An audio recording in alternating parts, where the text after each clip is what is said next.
आप सभी लोग सोशल मीडिया प्लेटफॉर्म पर हैप्पी क्रिसमस बोल रहे हैं, सभी लोग क्रिसमस सेलिब्रेट कर रहे हैं, तो कहीं ना कहीं एक बात तो क्लियर है कि आप सभी को फॉरेन कल्चर के बारे में और फॉरेन हिस्ट्री के बारे में तो काफी कुछ नॉलेज है।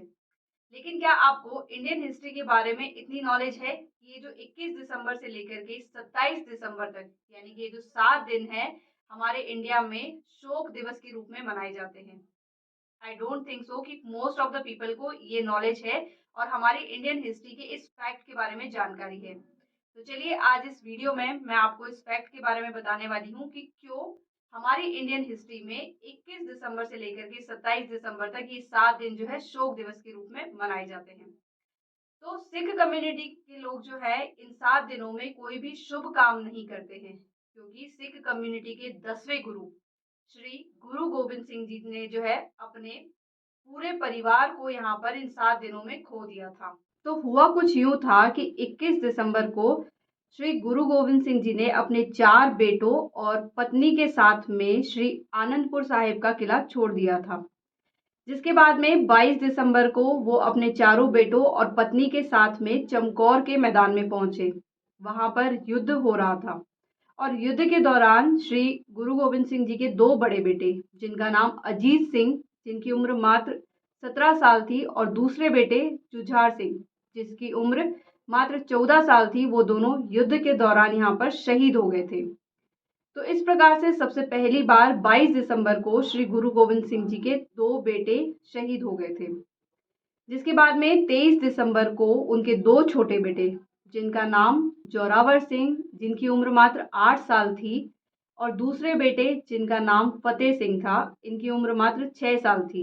इसके साथ में ही इनकी माता जी, जिनका नाम गुजर कौर था, इन तीनों को ही धोखे से किसी अपने ने ही यहाँ पर गिरफ्तार करवा लिया था। जिसके बाद में इन तीनों को ही 24 तारीख को नवाब वजीर खान की अदालत में पेश किया गया। जिसके बाद में 25 और 26 तारीख को लगातार उन 2 छोटे बेटों पर ये प्रेशराइज किया गया और उन्हें ये लालच दिया गया कि तुम्हें यहाँ पर अपना धर्म परिवर्तन कर देना चाहिए। लेकिन यहाँ पर इन दोनों जो बच्चों की उम्र थी वो 6 साल और 8 साल थी, लेकिन इतनी कम उम्र होने के बावजूद भी इन दोनों ने अपना धर्म परिवर्तन करने से मना कर दिया। इससे यहाँ पर एक बात तो क्लियर होती है कि यहाँ पर श्री गुरु गोविंद सिंह जी ने अपने बच्चों को बहुत ही अच्छी परवरिश दी थी।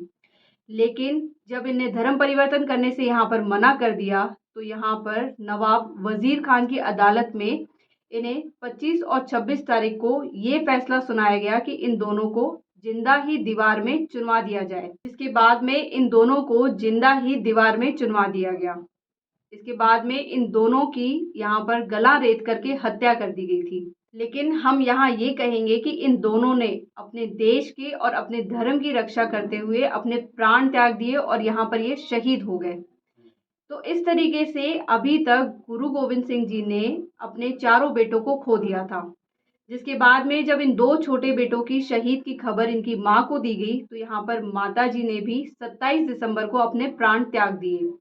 तो इस तरीके से 21 दिसंबर से लेकर के 27 दिसंबर के बीच में श्री गुरु गोविंद सिंह जी ने अपने पूरे परिवार को खो दिया था। वो भी किस लिए? सिर्फ और सिर्फ देश और धर्म की रक्षा करते हुए। तो इसी वजह से यहाँ पर सिख कम्युनिटी के लोग जो हैं वो 21 दिसंबर से लेकर के 27 दिसंबर तक कोई भी शुभ काम नहीं करते हैं और इन 7 दिनों को शोक दिवस के रूप में मनाते हैं।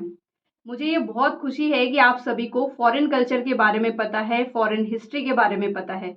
लेकिन अब आप मुझे कमेंट में ये बताइए कि इस इंडियन हिस्ट्री के बारे में किन किन लोगों को पता था।